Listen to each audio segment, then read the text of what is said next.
I'm here with Heisman Trophy winner Caleb Williams from USC. Caleb, how's your offseason going, man? It's been good. Yeah? Exciting. It's been a good, exciting offseason so far, and just can't wait for the season. How does one improve from a Heisman Trophy season?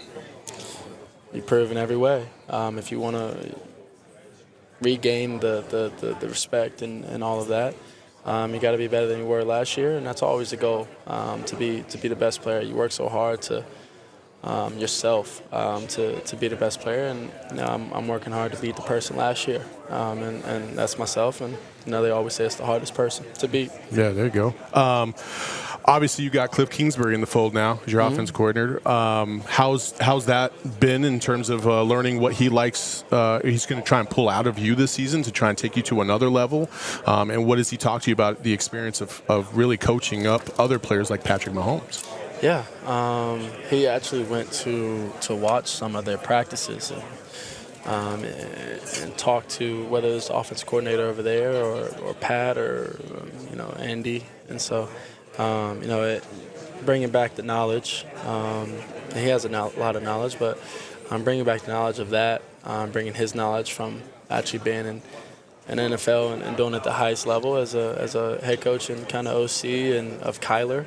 And then coming here is just him adding his perspective, his aspect to either our offense or to me is going to be special. So I can't wait. As you prepare for the next step, obviously we don't want to get too far down the road, but obviously people talk about the NFL for you. What are your views on any potential landing spots, Arizona, as something that could potentially happen? Yeah, it'd be cool.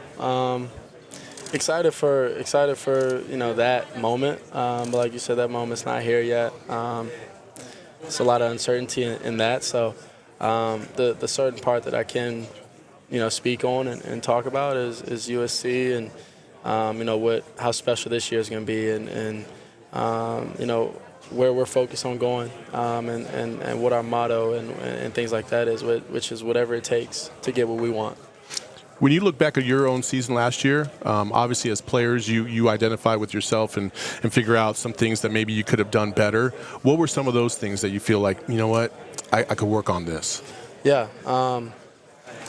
Just the small details in the biggest moments. I go to the first Utah game that we lost. It was the last drive of the game, and I got off my read too fast, and I missed a player right down the middle of the field, and it would have been a huge play for us. And then the two penalties after that probably would have never happened. And so it's just it comes down and winds down to the small things that you have to focus on, especially in the big moments. 2 minutes, or you got to go, walk down the field and win a game. It's fascinating watching you talk about that because it's almost as if you can play it in your head. I can play it. Trust me, I can play them all. They bother me, and so I've been a little bit more demanding this year of certain things, whether it's myself or whether it's me demanding my guys, and so.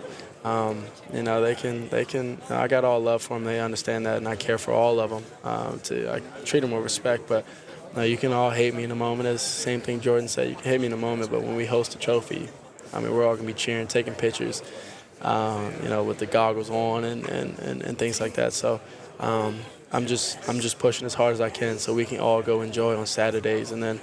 We go 1-0 each week, and you go 1-0 15 times. You reach the goal that you want. I know the answer to this, but I gotta ask you anyway. Can USC win the national championship? Indeed. All right. And what is it going to take for that to happen? Not just from yourself, though. No, it wasn't going to be anything of me. Us as a team, our brotherhood, our culture, our bond has to be tighter than it's ever been. It has to keep building. There's no egos. We can't have an ego as a team. And then it goes on to going out there having fun. But to go out there and have fun and compete at the highest level and beat up on the other teams that are going to be out there trying to beat up on us, we have to be extremely detailed with that. So Those are the main ways.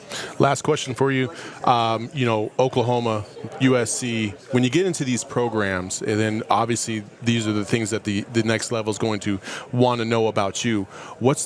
How do you build a culture, especially considering, usually if you're going to be drafted at the top of the draft, you're going to be in a franchise that hasn't had the best of luck of late. How do you influence and change that mindset from within the organization? It's something that I do. It's just you just be a normal human. You're no bigger than anyone, whether you're 9-year vet, whether a guy that doesn't play, a guy that's on the practice squad.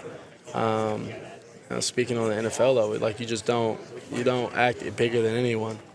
And that's something that I've done my whole college career. Is like when I come in, I learn everybody's name, whether you're a walk-on, whether you're a starter, whether you've been here for 4 or 5 years.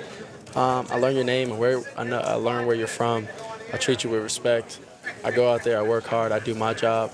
And you constantly earn respect from someone like that, and I put it all on the line for my guys.